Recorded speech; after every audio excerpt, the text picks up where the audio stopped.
여러분 안녕하십니까? 3월 5일 월요일의 뉴지스탁 마감 시황 뉴스입니다. 미국이 쏜 무역전쟁 신호탄 때문에 세계 증시가 흔들리고 있습니다. 미국의 보호무역주의 강화 움직임이 70년 동안 세계의 무역 질서로 자리 잡았던 관세와 무역에 관한 일반 협정 체제를 무너뜨리고 회복 중인 세계 경제에 악영향을 끼칠 수 있다는 우려감이 시장에 확산되는 모습입니다. 우리 국내 시장도 오늘 하락폭이 컸었죠. 코스피 종합지수가 27.1포인트 내린 2375.06, 코스닥 지수는 15.23포인트가 내린 845, 원달러 환율은 0.2원 내린 1082.8원을 나타냈습니다. 코스피 시장에서는 개인이 3,207억 원어치 순매수했지만 외국인은 991억 원, 기관은 2,134억 원어치 순매도했습니다. 코스닥 시장에서는 개인이 364억 원, 외국인이 68억 원어치 순매수했고 기관은 332억 원어치 순매도했습니다. 오늘 주요 뉴스입니다. 국내 가상화폐 거래 서비스 사용자 수가 크게 늘었습니다. 주식 매매 서비스의 3분의 2 수준에 이르렀다는 조사 결과가 나왔습니다. 관심 종목은 비덴트, 우리기술투자, 아이지스 시스템 등입니다. 정부가 지난해 출생아가 처음으로 40만 명을 밑도는 등 최악으로 치닫는 저출산 문제를 해결하기 위해서 특단의 대책을 마련하기로 했습니다. 관심 종목은 제로투세븐, 아가방 컴퍼니, 유한양행 등입니다. 미국 AES그룹의 자회사 AESD가 현지 전력회사 KIUC와 카우아이 섬의 태양광 연계 ESS 프로젝트를 진행합니다. 에너지업계에 따르면 AES의 하와이 ESS 태양광 연계 프로젝트에 삼성 SDI가 배터리용 모듈 13,000개를 공급할 예정입니다. 관심 종목은 성 SDI, 파워로직스 등입니다.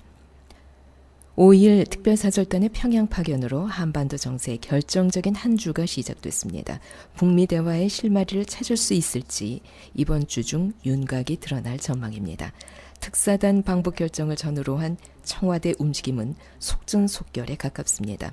문재인 대통령은 지난 1일 밤 도널드 트럼프 미 대통령과의 전화 통화에서 처음으로 특사단 파견 계획을 밝혔고 그리고 2일 곧바로 전통문을 통해서 북한에 이 소식을 알렸습니다. 특사단 구성은 4일 발표했고 오늘부터 1박 2일 일정으로 방북하는 특사단은 귀국 직후 곧바로 미국을 방문하게 됩니다. 관심 종목은 코데즈 콤바인, 좋은 사람들, 인디에프 등입니다. 항암 치료 관련주들의 주가 상승 랠리가 이어지고 있습니다. 암으로 인한 사망자는 늘어나는 가운데 면역 체계를 이용한 항암 치료가 주목받고 있습니다. 제약바이오주의 경우 연구 개발 기간이 길고 이 기간 동안 버는 돈보다 쓰는 돈이 많기 때문에 투자자 입장에서는 보이지 않는 가능성에 투자하는 셈입니다. 확실한 치료제가 개발되기 전에는 연구 개발 단계별 결과가 아무래도 주가 향방에 큰 영향을 미치고 있습니다. 관심 종목은 바이오리더스, 인트로메딕, 셀트리온, 신라젠, 제넥신, 삼성바이오로직스, 코미팜 등입니다. 오늘 특징 종목입니다. EM코리아 수소차 기대감에 8.74% 상승 마감했습니다. 트레이스, 삼성전자와 FOAD 개발 소식에 상한가 마감했습니다. 신대양제지, 작년 연결 기준 영업이익이 248.8% 증가했습니다. 오늘 5.44% 상승 마감했습니다. 캠트로닉스, 차량 통신 기술에 활용되는 통합 안테나를 NXP 반도체와 공동 개발한다는 소식에 5.73% 상승 마감했습니다. 시장의 전망입니다.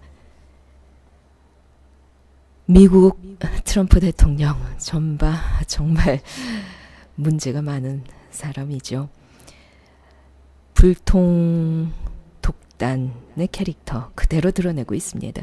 트럼프 대통령이 결국 전 세계의 무역 전쟁을 선포하면서 철강 알루미늄에 이어서 유럽산 자동차에 대한 고율 관세도 매기겠다고 경고했습니다. 동맹국을 가리지 않는 무역 전쟁이 시작된 셈인데요.